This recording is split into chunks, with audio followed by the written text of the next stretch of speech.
Naha oiriba mahairoi singda science and technology ga mari leinaba innovative idea puthok hannabagi pandamda numit humni chathagadaba INNOTECH Fest ngasi Imphal Takyel da leiba Sceince Centre da houdokhre.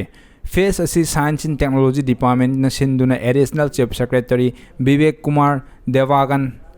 na houdokhibani July 20 fawbo chathagadoriba INNOTECH Fest asi maru oina angang singda innovative idea challenge dauna hanbagi pandamda pangthokpani challenge asida tongan ba school gi mahiroi kunthra nipana saruk yari face asigi saruk ama oina agriculture amasung technology ga mari leinaba stall kunthra gi exhibition amasu hangli loinana face asigi saruk ama oina mahiroi singi marakta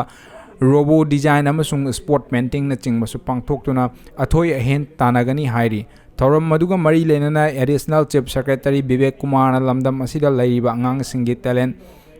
Kangbiba amadi makhoi innovative oiba idea sing yokhatpiba mathau tai haina phongdokhi loinana Manipur asi lowu singu amadi tourist ki potential leiba state oibana hairiba potential leiba field sing asida ahenba focus piduna hena chawkhatnaba innovative oiba moong da honaba mathau tai haikhi